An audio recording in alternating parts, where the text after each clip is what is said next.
नमस्कार, NSC9 news पर आपका स्वागत है। मैं हूं आपके साथ तेज बराला।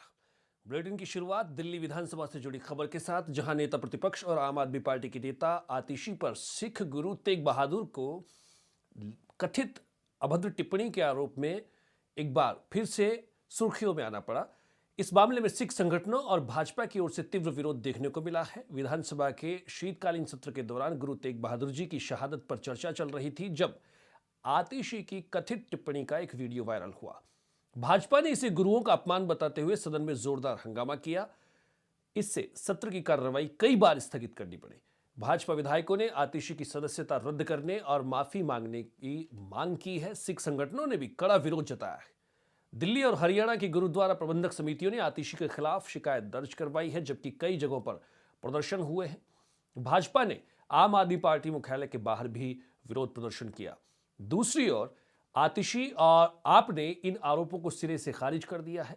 आतिशी का कहना है कि वीडियो को एडिट करके गलत तरीके से पेश किया गया है और उन्होंने कुत्तों के सम्मान की बात कही थी, न कि गुरुओं के बारे में। विधानसभा स्पीकर विजेंद्र गुप्ता ने विवादित वीडियो की फोरेंसिक जांच के आदेश दे दिए हैं। इसकी रिपोर्ट 15 दिन में आने की उम्मीद है। मामले को प्रिविलेज कमेटी को भी भेजा गया है। यह विवाद दिल्ली की सियासत को गरमा रहा है और सिख समुदाय की भावनाओं को ठेस पहुंचाने का आरोप लगाते हुए दोनों पार्टियां एक दूसरे पर हमलावर हैं। आगे की जांच और अपडेट दोनों का इंतजार है।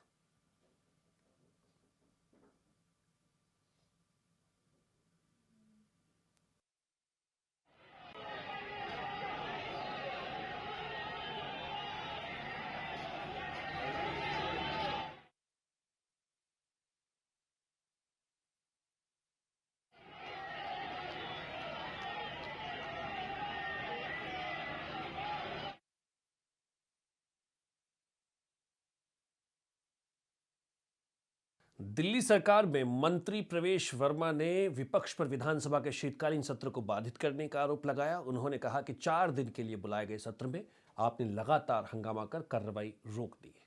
सरकार प्रदूषण जैसे अहम मुद्दे पर चर्चा चाहती थी, लेकिन विपक्ष ने उपराज्यपाल के भाषण तक को बाधित किया। प्रवेश वर्मा ने कहा कि सरकार ने संशोधित अनुमान पास करवाने के लिए 9 तारीख को सदन बढ़ाया ताकि विकास कार्य न रुके। उन्होंने आरोप लगाया कि विपक्ष के नेता आतिशी सदन में मौजूद होते हुए भी नहीं आ रही। मंत्री ने यह भी कहा कि जनता को सरकार और विपक्ष के कामों का फर्क साफ देखना चाहिए। साथ ही यह भी जिक्र किया कि हमारी सरकार ने 10 महीनों में क्या क्या काम किए और उनकी सरकार ने 11 सालों में क्या क्या काम किए, ये दिल्ली की जनता को पता होना चाहिए।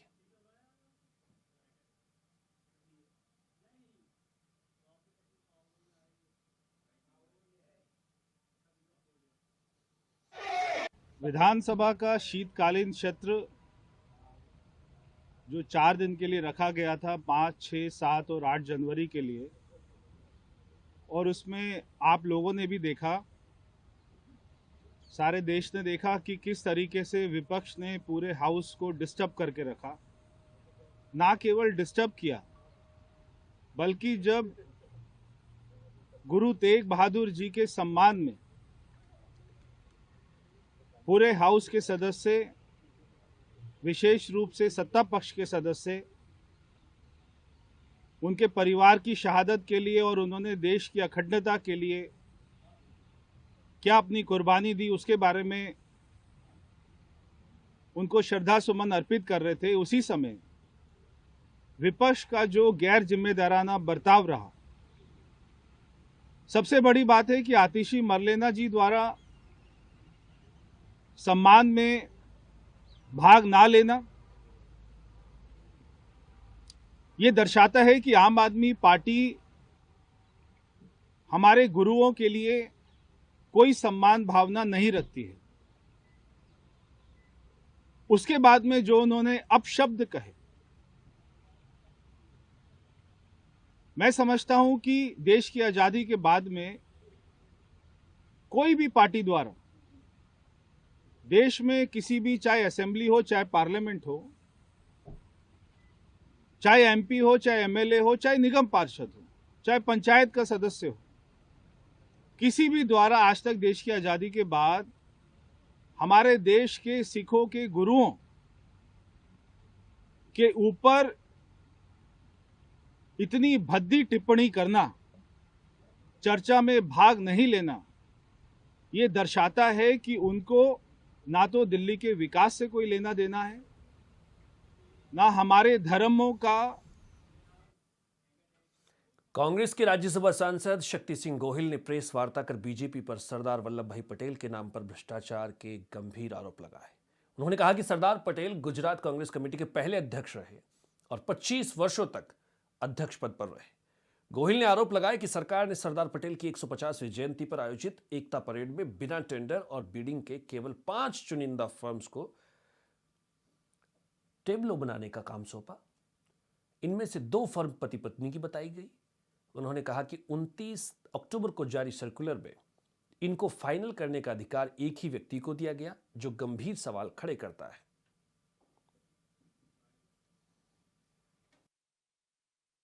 150वीं जन्म जयंती सरदार साहब की सबको पता था। 150वीं जन्म जयंती कब आ रही है, प्रोग्राम पहले से प्लान हुए थे। वहां पे गुजरात में एकता परेड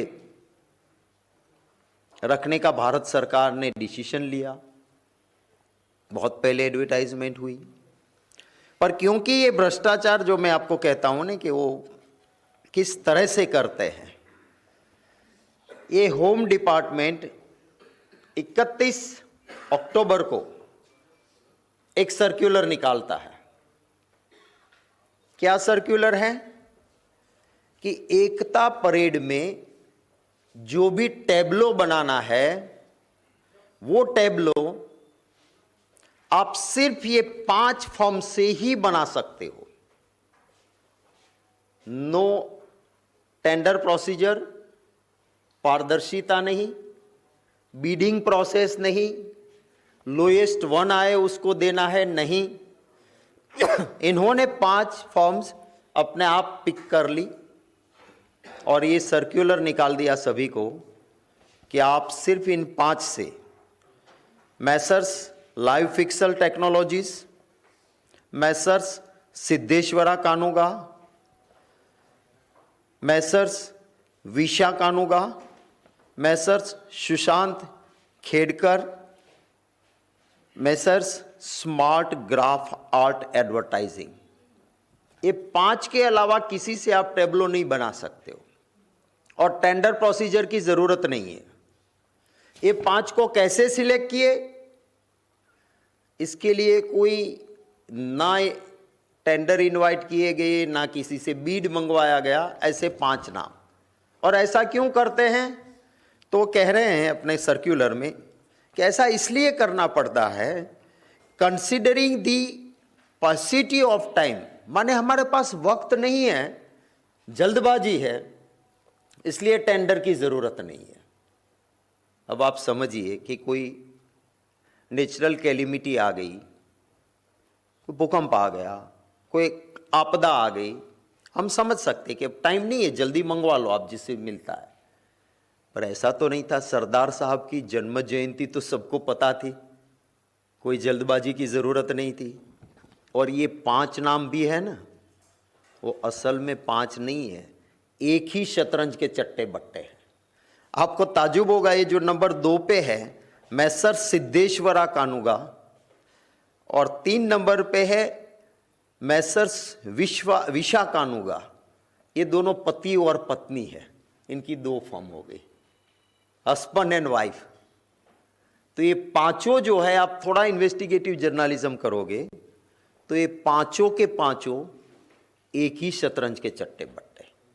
150वीं जन्म जयंती सरदार साहब की सबको पता था।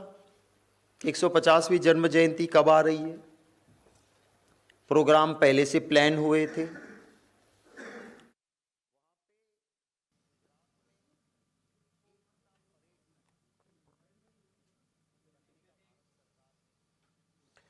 इधर हिमाचल के राजगढ़ से एक बड़ी खबर सामने आ रही है। सीधा रुख करते हैं राजगढ़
तो आतिशी के बयान से सिख समाज की भावनाओं को गहरी ठेस पहुंची, जिसको लेकर सिख समाज ने विरोध जताया। पम्मा ने कहा कि 9वें पातशाह श्री गुरु तेग बहादुर साहिब जी, जिन्होंने धर्म की रक्षा के लिए शहादत दी थी, ऐसे महापुरुष पर टिप्पणी दुर्भाग्यपूर्ण है। उन्होंने आतिशी से सिख समाज से माफी मांगने और पद से इस्तीफे की मांग की है। साथ ही विधानसभा अध्यक्ष से आतिशी की सदस्यता रद्द करने का आग्रह किया है। इतना ही नहीं, चेतावनी भी दी गई है कि मांग पूरी न होने पर विरोध प्रदर्शन किया जाएगा।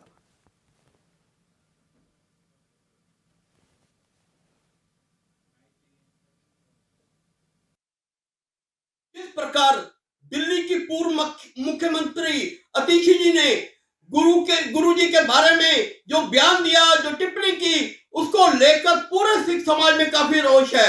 और सबसे शर्मनाक बात है कि इनके जो मुखिया हैं वो चुप्पी साधे बैठे हुए अरविंद केजरीवाल, और इस प्रकार की घटना जो हुई है इसको लेकर हम लोग आतिशी जी का और आप पार्टी का विरोध करेंगे, क्योंकि ये सिख समाज कभी बर्दाश्त नहीं कर पाएगा कि इस प्रकार की घटना जो इन्होंने बयान दिया है, इससे पता लगता है इनकी सिखों के बारे में क्या सोच है।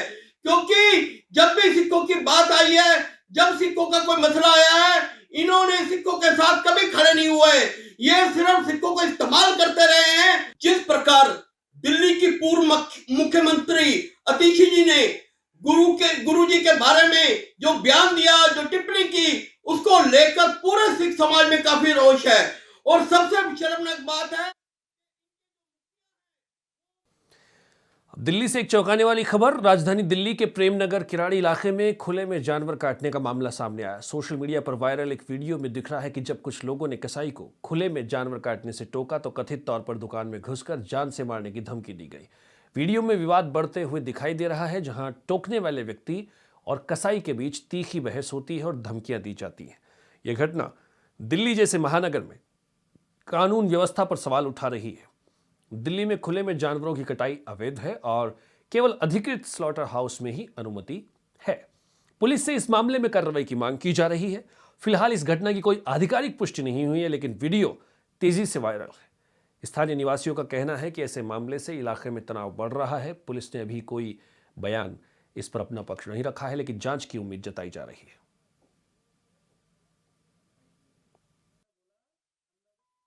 क्या बोला बताओ? तू ज्यादा अंग्रेजी कर रहा है क्या? वीडियो बना के तूने डाली है ना? अब मैं तेरे आगे डालू तो फिर क्या होगा? डालो फिर देख ले, और फिर यहीं पे पूछता खुशी कर देगा लोग, तो फिर क्या होगा? नहीं तू किस वजह डाला भाई? वो ज्यादा मजाक को बनना है। आपको खाली इतना बोला था कि मुल्ला जी उसको अंदर कर दो। आपने क्या बोला मेरे को? क्या बोला? अंदर। तो भी इससे क्या कर ले? हो गई ये नहीं तो क्या कर लेगा? ये कुछ नहीं करा मैंने। फिर क्या कर दिया?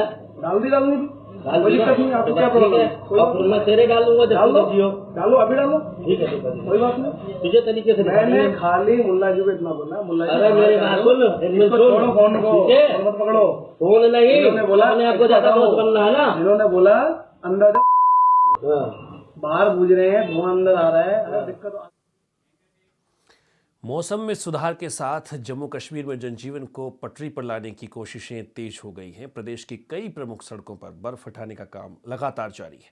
खासतौर पर मुगल रोड और सिंथन टॉप जैसे दुर्गम इलाकों में मशीनों की मदद से बर्फ साफ की जा रही है, ताकि यातायात जल्द बहाल हो सके। प्रशासन की टीमें दिन रात काम में जुटी हुई हैं। यात्रियों और स्थानीय लोगों को राहत देने की हर संभव कोशिश जारी है।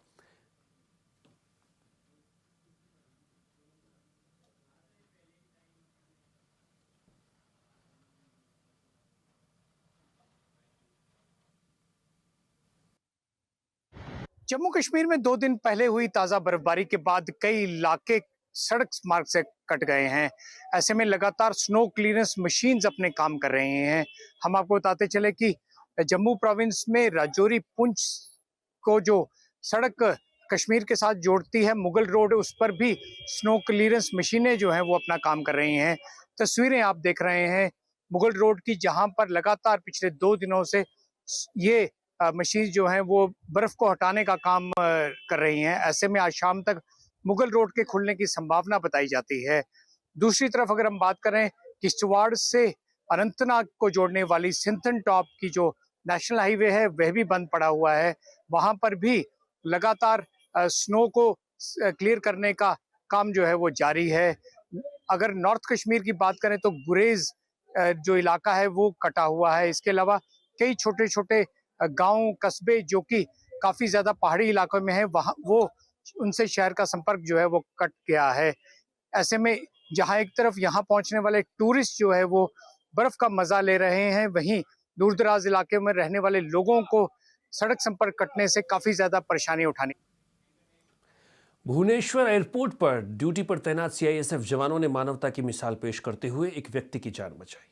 एयरपोर्ट के ओओजी स्क्रीनिंग पॉइंट पर आईएलएचबीएस स्टाफ का एक कर्मचारी अचानक से बेहोश होकर गिर पड़ा। तुरंत सतर्क हुए सीआईएसएफ के कांस्टेबल डिंपल कुमार ने सहकर्मी हेड कांस्टेबल डीपी गुप्ता की मदद से तत्काल सीपीआर शुरू किया।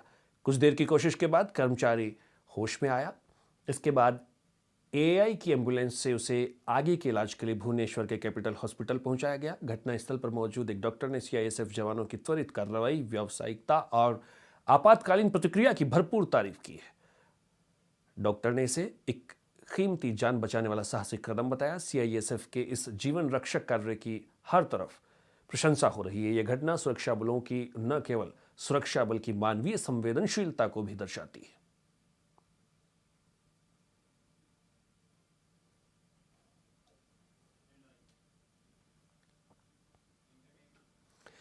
कुरुक्षेत्र के मेला ग्राउंड में 3 दिवसीय पशु मेले का आयोजन किया गया, जिसका शुभारंभ हरियाणा के कैबिनेट मंत्री कृष्ण कुमार बेदी ने किया।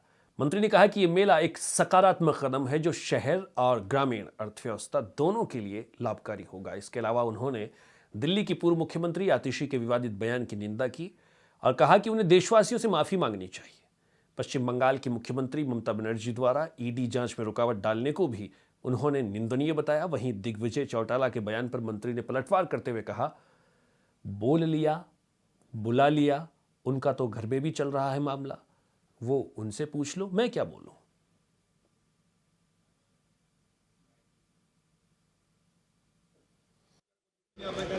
डीएफए हरियाणा 2026 का ये एक बहुत बड़ा आयोजन हमारे यहाँ की टीम ने किया। 7वां इवेंट है ये, और जिस प्रकार यहाँ पर डेयरी इवेंट्स और डेयरी इंस्ट्रूमेंट और साथ में किसान को मजबूत करने वाले जिस प्रकार की नई नई टेक्नोलॉजी और नई टेक्निक के यंत्र यहाँ पर देखने को मिल रहे हैं, और एक पशु मेला भी इन लोगों ने साथ में लगाया है। ये एक बेहतरीन कार्यक्रम यहाँ की टीम ने इन्होंने किया है। मैं अपनी ओर से इनको बहुत बहुत शुभकामनाएं और बधाई देता हूँ, और मुख्यमंत्री जी के बिहाफ पर इन लोगों को आश्वस्त करता हूँ कि इस प्रकार के आयोजन को और बढ़ावा देने का काम करे। हरियाणा सरकार आपके साथ हर प्रकार से सहयोग करेगी। निंदनीय बयान है, पूर्व मुख्यमंत्री रही है दिल्ली की, वो इस प्रकार के बयान देकर उन्होंने देश की परंपरा और देश के लोगों का आहत करने का काम किया। अवश्य उन लोगों को माफी मांगनी चाहिए। इस तरह से ममता बनर्जी कर रही है वेस्ट बंगाल में ईडी के अधिकारियों के साथ, इसको यदि आपको अच्छा लगता है तो फिर मैं भी वही बात कह दूंगा। यदि उनको आपको भी निंदनीय लगता है तो इस प्रकार के संवैधानिक पद पर एक मुख्यमंत्री, जो मौजूदा मुख्यमंत्री और 3-3 बार से मुख्यमंत्री और केंद्रीय मंत्री रहे हो, उन लोगों का इस प्रकार का आचरण देश के संविधान के प्रति शायद ठीक नहीं है। उन लोगों की संवेदनाएं मर चुकी हैं, और जिस प्रकार वो रूल आउट करना चाहते हैं, जिस प्रकार से वो देश और समाज के अंदर एक लोगों आईना होता है, लीडर, लोग उनकी नकल करते हैं, उनसे सीखते हैं। परंतु हमारे मुख्यमंत्री पश्चिम बंगाल ने जिस प्रकार के आचरण किया है वो शायद शोभनीय नहीं है। मुख्यमंत्री को कह रहे हैं आपको बोल लिया बुला लिया, वो और क्या ले। हरियाणा के मुख्यमंत्री नायब सिंह सैनी के नेतृत्व और पूर्व राज्य मंत्री असीम गोयल के प्रयासों से अंबाला शहर लगातार विकास की नई ऊंचाइयों को छू रहा है। शहर के विभिन्न वार्ड में रोजाना गलियों, सड़कों, पार्क और बुनियादी ढांचे को मजबूत करने के कार्य शुरू किए जा रहे हैं। इसी क्रम में वार्ड नंबर 2, 5, 13, 14 और 15 में करीब 2.5 करोड़ रुपए की लागत से विकास कार्यों का शुभारंभ हुआ। कार्यक्रम में संबंधित पार्षद, भाजपा महामंत्री संजीव गोयल, मंडल अध्यक्ष, पार्टी कार्यकर्ता और स्थानीय लोग मौजूद रहे। इस अवसर पर आमजन ने नायब सरकार और पूर्व मंत्री का आभार व्यक्त किया।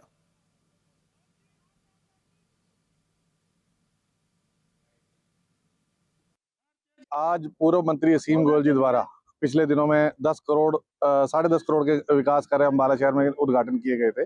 आज उसी कड़ी के अंदर लगभग 2.5 करोड़ रुपए के वार्ड नंबर 13, 14, 15, 2 और 5 में शिलान्यास हमारे बड़े भाई टोनी जी और हमारी टीम सारी साथी बहन अर्चना छिब्बर जी सभी द्वारा अलग अलग एरियो में जाकर आज मुहूर्त किए गए।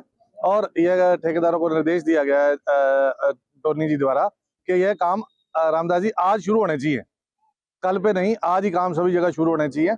पूर्व मंत्री असीम गोयल जी के निर्देश हैं कि सभी काम आज शुरू करवाए जाए।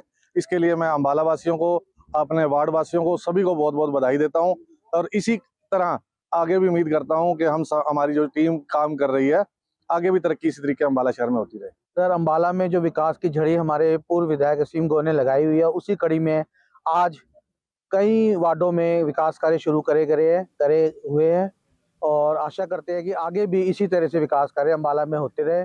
और अम्बाला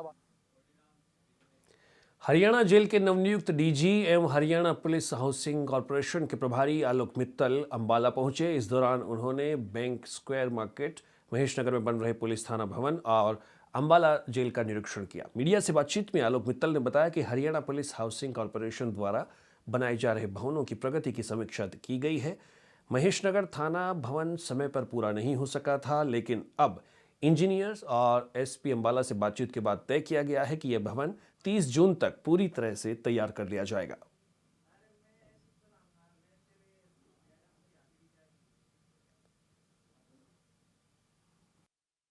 जो ऐसी बिल्डिंग्स हैं जिनको हरियाणा पुलिस हाउसिंग कॉरपोरेशन के द्वारा बनाया जा रहा है, उनके बारे में मैंने ये विजिट मेरी है। अभी मैंने महेश नगर में जो अंडर कंस्ट्रक्शन पुलिस स्टेशन की बिल्डिंग है उसको विजिट किया है। कुछ कारणों से ये जो पहले टारगेट हमने सेट किया था उससे पीछे चल रहा है, लेकिन आज यहाँ पर सारी चीज़ों को हम लोगों ने डिस्कस किया है इंजीनियर्स के साथ भी और जो एसपी अम्बाला है उनके साथ, और ये तय किया है कि 30 जून तक हम इस बिल्डिंग को कंप्लीट करेंगे। क्योंकि अभी जिस बिल्डिंग से महेश नगर पुलिस स्टेशन फंक्शन कर रहा है वहाँ पे इन लोगों को दिक्कत है, लो लाइंग एरिया में होने की वजह से हम लोग चाहेंगे कि हम प्राथमिकता के तौर पे बहुत अच्छी क्वालिटी की बिल्डिंग 30 जून तक बना के पुलिस विभाग को हैंड ओवर कर दें।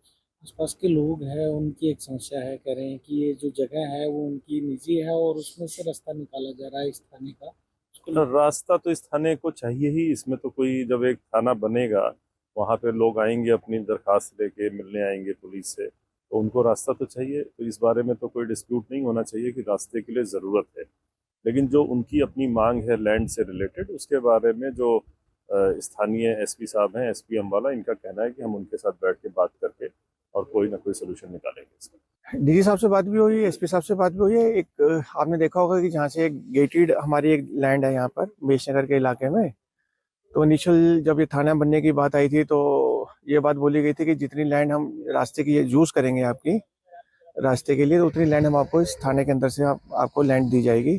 तो हमारी वही मांग है कि जो लैंड है हमने एक डिमार्केशन करके उनको एरिया बता दिया था कि लगभग 1000 स्क्वायर यार्ड जगह हमारी बनती है। तो इन्होंने पहले जो प्रीवियस जो थे एसपी साहब, उनसे भी बात भी हुई थी, तो उन्होंने कहा था कि जो भी लैंड बनेगी हम आपको लैंड देंगे। लेकिन आज तक, अब डीजी साहब भी आए थे, डीजी एमडी हाउसिंग, तो अभी तक कोई ऐसा क्लियरिटी नहीं हुई कि अभी लैंड के ऊपर। तो हम चाह रहे थे कि बहुत जल्दी ये लैंड का जो मसला है कि हम रास्ता दें इनको, थाने का, महेश नगर थाना भी बने और हमारे को हमारी लैंड दी जाए। हिमाचल के पंचकुला की जिला अदालत के द्वारा वर्ष 2020 में स्कूल बस के अंदर 4 साल के बच्चे के साथ दुष्कर्म करने के मामले में आरोपी को दोषी करार देते हुए 25 साल की सजा और 50,000 रुपए का जुर्माना लगाया है। ये जानकारी सरकारी वकील डीडीए सुखविंदर कौर ने दी। उन्होंने बताया कि इस मामले को लेकर वर्ष 2020 में पंचकुला के महिला थाना पुलिस में मामला दर्ज हुआ था।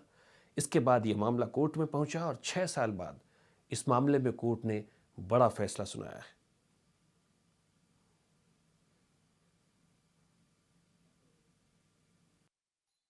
सर, ये छोटी 4 साल की बच्ची का इंसिडेंट था। 14/2/2020 को एक स्कूल बच्ची थी जिसके साथ बस के ड्राइवर ने गलत काम किया था और विक्टिम ने बिफोर लर्नड मैजिस्ट्रेट और जज साहब के सामने ट्रायल कोर्ट में भी उसने अपने बयान रखे और उसने एक्यूज को आइडेंटिफाई किया है कि यही वो पर्सन है जिसने उसके साथ गलत किया। और ड्यूरिंग मेडिकल एग्जामिनेशन भी उसकी इंजरीज पाई गई हैं। एमएलआर रिपोर्ट प्रोसिक्यूशन के केस को सपोर्ट कर रही थी, जिस वजह से कोर्ट ने आज उसको गिल्टी हेल्ड किया। तो मैम कितनी सजा सुनाई गई है और क्या क्या धाराओं के तहत? उसमें अक्यूज को under section 6 POCSO act sentence pronounce हुई है। अक्यूज को 25 साल की सजा सुनाई गई है। हरियाणा की पंचकुला कोर्ट में क्राइम ब्रांच 19 की टीम ने फाइनेंसर मुकेश गोयल को पेश किया, जहां से अदालत ने उसे 3 दिन के पुलिस रिमांड पर भेजा है। रिमांड के दौरान कपिल चावला से जुड़े हुए मकान के दस्तावेज और अन्य सामान की बरामदगी की जाएगी। इससे पहले क्राइम ब्रांच ने सेक्टर 17 के मकान नंबर 128 में कई घंटे छापेमारी कर 990 ग्राम सोना, 18 लाख रुपए नकद और अहम दस्तावेज बरामद किए थे। Crime branch incharge Mukesh Saini के मुताबिक ब्लैकमेलिंग और धोखाधड़ी के आरोपों में मामला दर्ज है। महिला से अभद्र भाषा के आरोपों की भी जांच जारी है। हाँ जी सर, एक फाइनेंसर कल अरेस्ट किया था सर, आज कोर्ट में पेश किया सर, क्या बना है? कोर्ट में पेश करके हमने 3 दिन का उसका पुलिस रिमांड लिया है।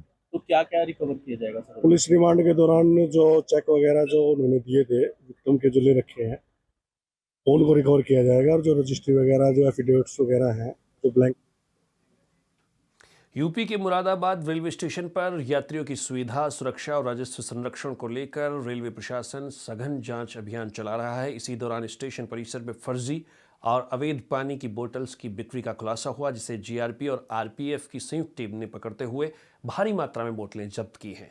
इसके अलावा विशेष कीलाबंदी टिकट चेकिंग अभियान चलाया गया, जिसमें 231 मामलों में कार्रवाई करते हुए रेलवे को 1,10,000 रुपये से अधिक का राजस्व मिला। वरिष्ठ मंडल वाणिज्य प्रबंधक आदित्य गुप्ता ने कहा कि यात्रियों की सुरक्षा से कोई समझौता नहीं होगा और सख्त कार्रवाई जारी रहेगी। मुरादाबाद मंडल में हम लोग का लगातार ये प्रयास रहता है कि हम लोग जो अपने टिकट चेकिंग अभियान हैं उनको अपने सारे मेजर स्टेशंस जैसे कि मुरादाबाद, बरेली, शाहजहांपुर, हरिद्वार, हर इन प्रमुख स्टेशनों पे लगातार फ्रिक्वेंटली करते रहें। तो हाल ही में हम लोगों ने मुरादाबाद रेलवे स्टेशन पर एक किलेबंदी चेक यानी फोर्ट्रेस चेक रखा था, जिसमें हमारे लगभग 20 जो टीटी स्टाफ होते हैं आरपीएफ और जीआरपी के सहयोग से जो एंट्री पॉइंट्स होते हैं स्टेशन को उनको पूरी तरह से ब्लॉक कर लेते हैं, ताकि जो अधिकृत यात्री हैं जिनके पास टिकट्स हैं वही एंटर कर सकें, और जो अपनी जर्नी कंप्लीट करके जा चुके हैं वो प्रॉपर टिकटिंग अथॉरिटी के साथ ही वापस स्टेशन के बाहर निकलें। तो इसलिए ये चेकिंग अभियान चलाया गया था, और अभी आने वाले समय में पूरे जनवरी में हर स्टेशनों पे, अलग अलग स्टेशनों पे, इंक्लूडिंग मुरादाबाद स्टेशन। उत्तर प्रदेश के संत कबीरनगर से बड़ी खबर सामने आई, जहां पुलिस और शातिर गौकशों के बीच मुठभेड़ हुई। दुधारा थाना क्षेत्र में हुई इस कार्रवाई के दौरान 2 गौकशों के पैर में गोली लगी, जिन्हें इलाज के लिए अस्पताल में भर्ती करवाया गया है। मौके से पशु काटने के औजार भी बरामद किए गए हैं। मुठभेड़ के दौरान 3 गौकश अंधेरे का फायदा उठाकर फरार हो गए, जिनकी तलाश में पुलिस ने सर्च ऑपरेशन तेज कर दिया है। वहीं एसपी के सामने पकड़े गए गौकशों ने हाथ जोड़कर माफी मांगी और दोबारा गलती न करने की बात कही। पुलिस मामले की जांच में जुटी है।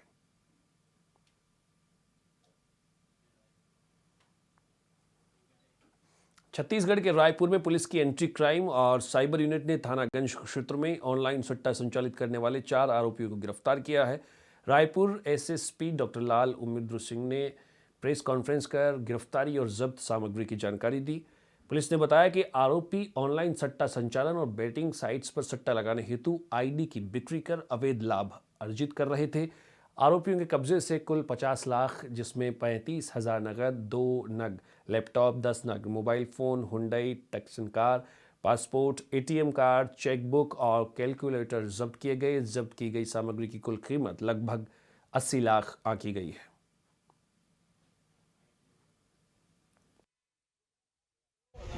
रायपुर पुलिस के द्वारा सट्टा के विरुद्ध में कार्रवाई करते हुए ऑनलाइन सट्टा संचालित करने वाले एक गिरोह का पर्दाफाश किया जाकर के उनके कब्जे से 50,35,000 रुपए नगद, 2 लैपटॉप, 1 कार, 10 मोबाइल, पासपोर्ट एवं अन्य इलेक्ट्रॉनिक उपकरण व दस्तावेज जब्त किए गए हैं।